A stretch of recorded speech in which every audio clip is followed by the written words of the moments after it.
as dawn began to cast a pale yellow light over the eastern sea of Japan. Seagulls were flapping their wings and screeching loudly in the shimmering sky. The spring sea was still a bit chilly, and the ocean breeze blew in, causing ripples to crash against the wooden sides of traditional fishing boats that were slowly leaving the dock. Japanese fishermen have long been accustomed to this rhythm of life, waking up when the moon was still high in the sky.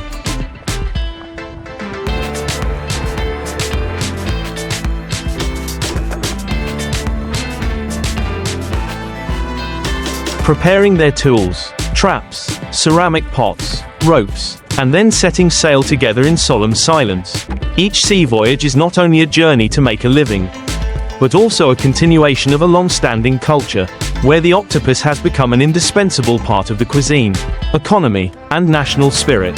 The octopus, to those who have never seen it in real life, is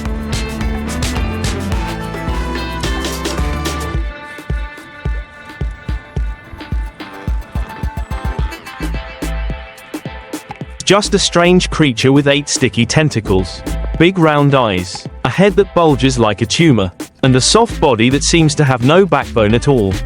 But in the vast ocean, the octopus is a master of survival. It can change the color and pattern of its skin in a matter of seconds to blend into the reef or sand. It can squeeze through cracks in rocks smaller than its body thanks to its extraordinary elasticity.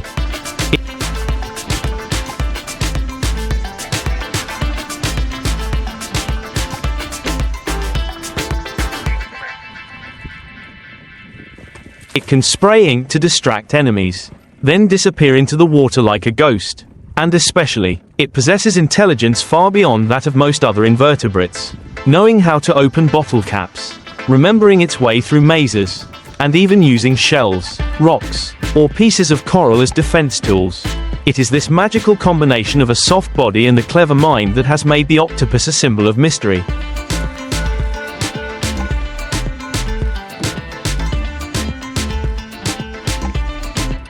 Both making people admire it and urging them to find ways to conquer it.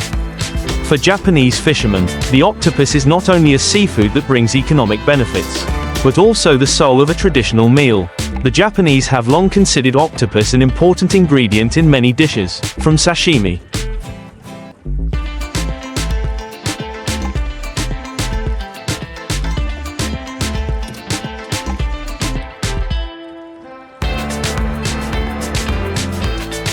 sushi, takoyaki, octopus balls, to fragrant grilled octopus skewers at street festivals.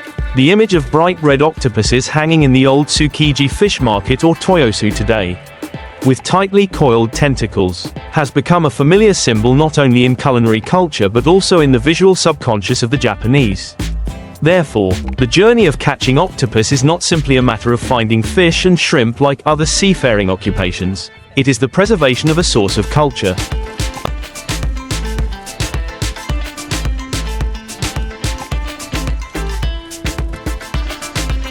a part of national identity. But along with that pride, there is a fierce challenge.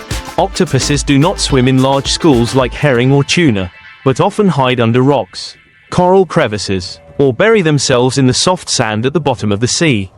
To catch them, Japanese fishermen must understand the habits of this species. They like to live in dark,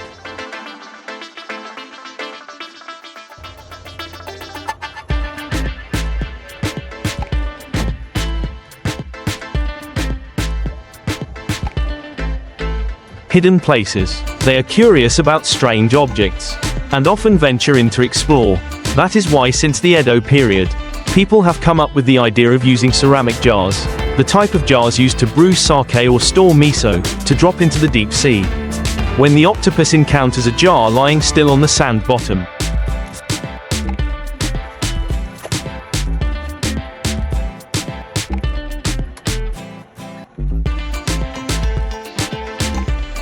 thinking it is a safe shelter, it will crawl in and lie there.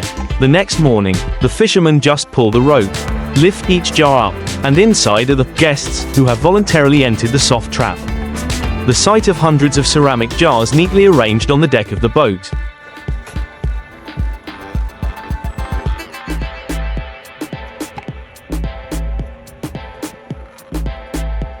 each jar can hide a fat octopus. is a great joy for fishermen. Not as noisy as pulling a large net. Not as hasty as hunting tuna. Catching octopus with ceramic jars is an art, a patience. It also reflects the Japanese spirit, using ingenuity, perseverance, and understanding of nature to achieve results, instead of relying on brute force alone.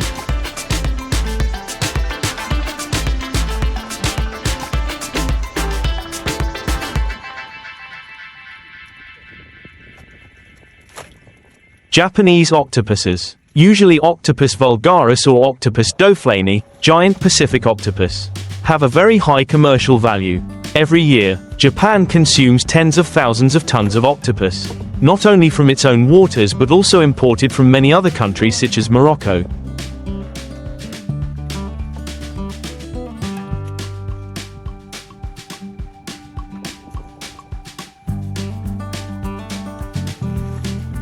Mauritania, Spain. But what makes the difference is the local fishing tradition. Fishermen in the Kansai, Shikoku, and Kyushu seas still use jars, bamboo traps, or special baskets. Modern boats are equipped with octopus fishing rods, with specially designed curved hooks, and colorful fake baits, to attract the curiosity and aggression of this species. When an octopus reaches out to grab the bait, the fisherman immediately jerks it, pulling it out of the water, its tentacles thrashing about, spraying ink everywhere, but in the end it is still caught in the strong sea breeze.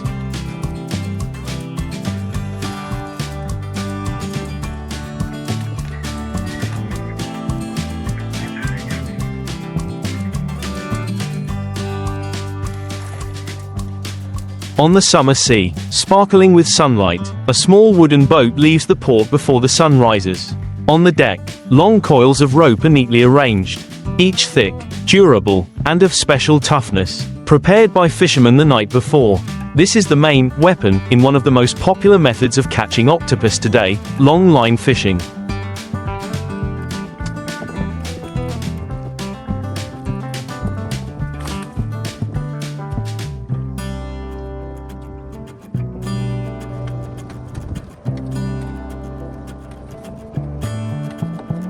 Not as noisy as casting a purse seine, not as lurking as a ceramic jar. Longline fishing is a combination of folk experience, manual dexterity, and a bit of luck from the ocean. A long line for catching octopus can stretch for tens of meters, even hundreds of meters, depending on the fishing area and the depth of the seabed. On the main line, fishermen attach dozens, hundreds of special hooks, the type with curved, shiny barbs, sometimes with added lead to keep it stable when dropped into the water.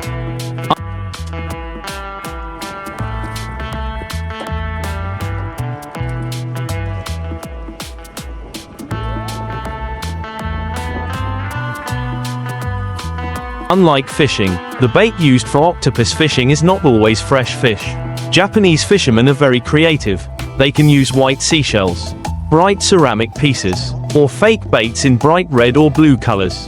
Octopuses are curious creatures. Any shiny or unusual shaped object can make them stretch out the tentacles to explore.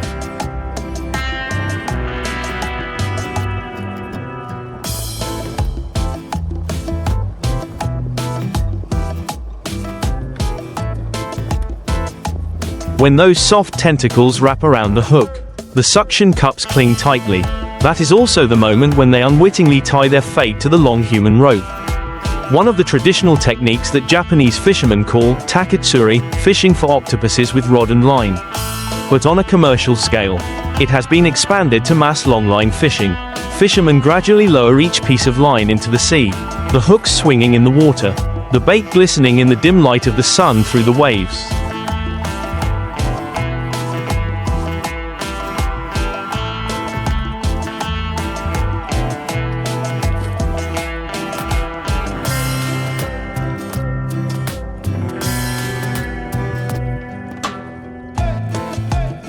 The boat continues to move, leaving behind a long line like a giant sea snake, quietly lying there, waiting for curious creatures to come closer. The difficulty of long-line octopus fishing lies in knowing how to read the sea. Octopus is not everywhere, and not all octopuses are easy to hook. Experienced fishermen often observe the watercolor, depth, and seabed topography. Octopuses like to take refuge in reefs, corals, or areas of sand and rubble. Therefore, long lines are often dropped in such places. Some fishermen even say that they learn to feel by intuition, looking at where the bait fish gather.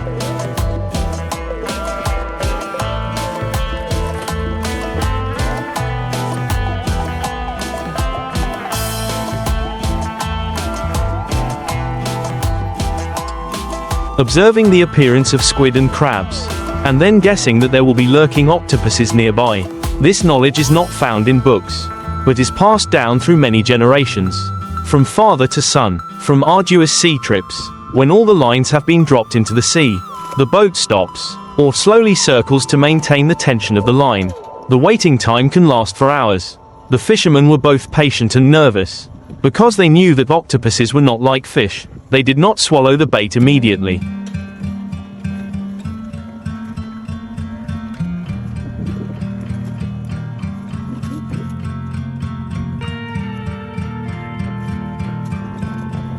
But often used their tentacles to wrap, pull, and test. Some even used their tentacles to wrap around the bait, then sat there, studying it for a long time. If the bait was not attractive enough, they would let go and leave. That is why the hook was specially designed with a curve, when the tentacles were tightly wrapped.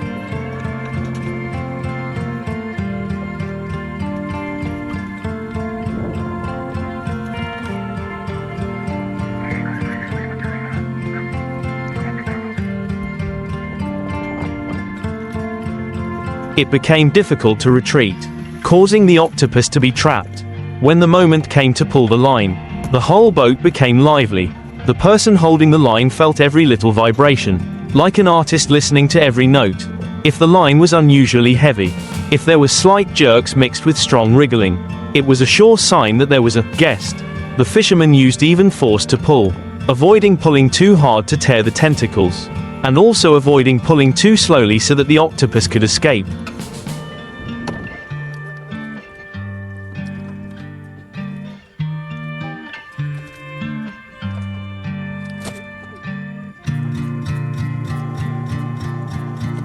Each piece of line was pulled up. The hooks glinted in the sun, and then a huge octopus appeared. Tentacles tightly wrapped around the line, ink squirting, its body changing color continuously from brown to red, from red to gray. That moment was both beautiful and tense, captivating anyone who witnessed it. Old fishermen often say, catching a big octopus with a long line is like winning a martial arts match.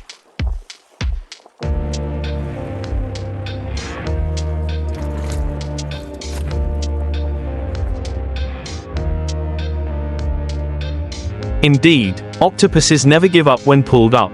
They struggle fiercely, wrapping around the body of the person holding the line. Some even try to climb onto the deck using their tentacles clinging to the side of the boat. Unfamiliar people may panic when seeing a mass of slippery, cold tentacles, but for fishermen, it is a familiar moment. Just one quick move, flip it over, pinch its neck, or cover its head to make the octopus pass out. The animal will lie still.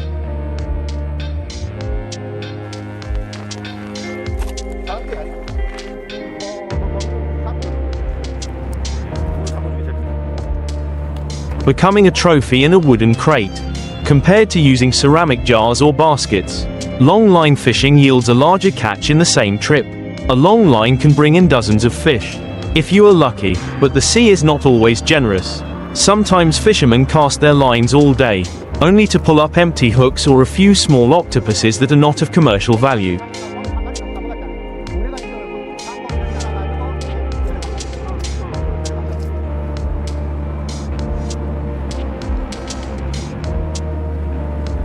The sea always tests patience and perseverance, making each success all the more precious. Night falls on the Seto inland sea, when the harbor is immersed in the yellow lights of wooden houses. The fisherman is still awake. He sits mending frayed fishing lines, sharpening the steel hooks that have become dull after the previous day's trip.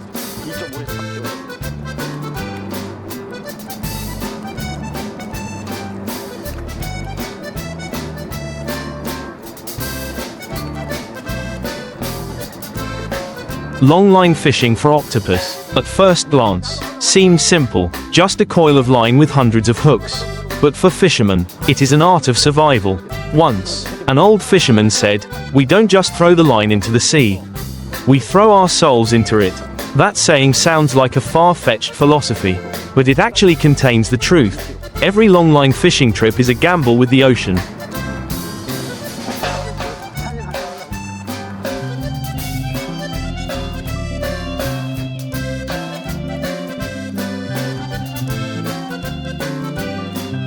Where luck, experience, and nature blend together into a persistent battle of wits. There is an anecdote that is often passed down in the fishing village of Wakayama. One day, a young fisherman, eager to prove his skills, dropped the line too close to the shore, where the reefs are dense. As a result, after just one night, the entire longline got stuck on the seabed, losing hundreds of hooks. People said that he sat quietly for several days, both regretful and ashamed. The old fisherman just patted his shoulder and said, "If you want to catch an octopus,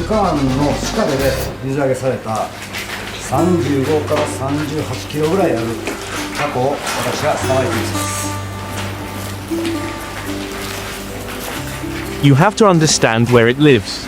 But if you want to keep a long line, you have to understand the seabed. The sea does not give to hasty people." From then on, the young man became more patient, listened to the experiences of his predecessors, learned how to observe the waves, the color of the water, and learned how to drop the line in the right place. A few years later, he became one of the most experienced octopus fishermen in the area. 足の太さも私の腕よりも一回り二回りぐらい太いです。9番ですね。500円玉の The appeal of longline fishing is that each time you pull the line, you never know what you will encounter. Sometimes there are dozens of octopuses stuck to the hooks in succession, their tentacles tangled together like ghostly arms, spraying thick black ink that dyes the entire deck a hazy color. But sometimes, the line is pulled up with moss, shells, or a few small crabs stuck in it. It is this uncertainty that makes each sea trip a new story. A game of chess in which people are never sure whether they will win or lose. こんな感じです。非常に大きいですね。ちょっと腕と比べてみましょう。千葉君の腕と比べたらどんなものでしょうか。 Compared to longline fishing, the method of using ceramic jars is more elegant and quiet. Fishermen just need to drop the jars down, let the octopus find shelter, then pull them up the next day. This method requires less effort, but the yield is not much, and depends on the curiosity of the octopus. Ceramic jars are suitable for coastal areas. これをですね、新商品で考えてまして、さっとブランチングし、ブライン凍結、マイナス65度のブライン凍結をして、輪切りにしてタコステーキ。 Clear water, sandy bottom, where octopuses have the habit of finding shelter. Meanwhile, longline fishing can be applied in large sea areas, where there are not many rock holes, but still attract octopuses with the flexibility of fake bait. If ceramic jars are like static traps, longline fishing is an active hunt. Bamboo baskets, another method, also have a long history. People weave cylindrical baskets from bamboo or plastic.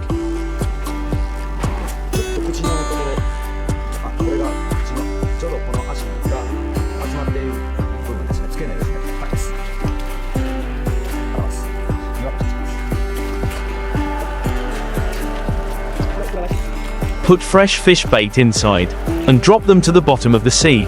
Octopuses crawl in to eat, unable to escape. This method is effective but requires labor to make the trap, and sometimes catches unwanted species. Today, the traps are made of more durable materials. But in Japan, they are still handmade and are often used in conjunction with longlines.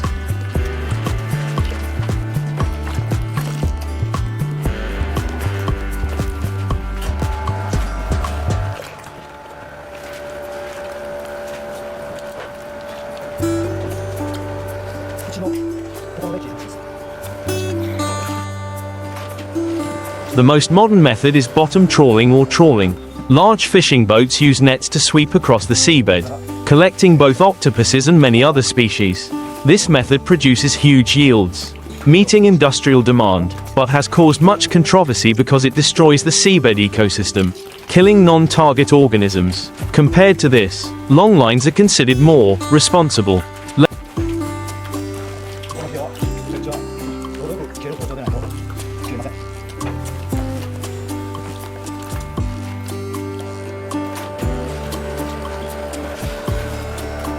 less harmful, and allow fishermen to be selective about their catch.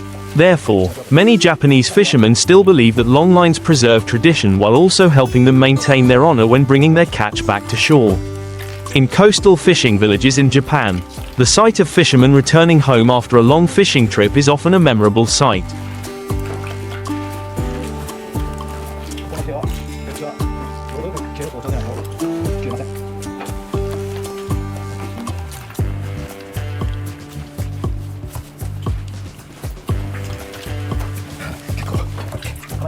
On the deck, octopuses of all sizes lay piled on top of each other, tentacles still moving, ink mottled, the cheers when a giant one was pulled up, the laughter mixed with the sound of the waves, all blending into the everyday music of the sea.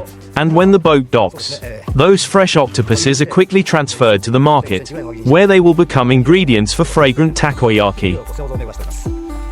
また、皮をむいてですね、これは身の部分だけを刺身にして、吸盤が非常に大きく500円玉の素早ですから、この吸盤だけでも一品の料理になるんじゃないかなと。例えばボイルしたら、ちょっとこういうふうにお椀状になりますから、そこに詰め物をしてオーブンでやるとか、例えばパン粉をミキサーにかけて、パン粉をつけてフライにするとか。Sweet fresh sushi, or traditional stews. The octopus longline fishing, despite its hardships, is still a lifelong occupation for many fishermen. They consider it not only a way to make a living, but also a way to stay connected to the sea, to their ancestors. In their eyes, each fishing line not only connects the boat to the deep sea, but also connects the present to the past, between today's people and the generations of fishermen who rowed bamboo boats out to sea hundreds of years ago. 以上、高野貞子でした。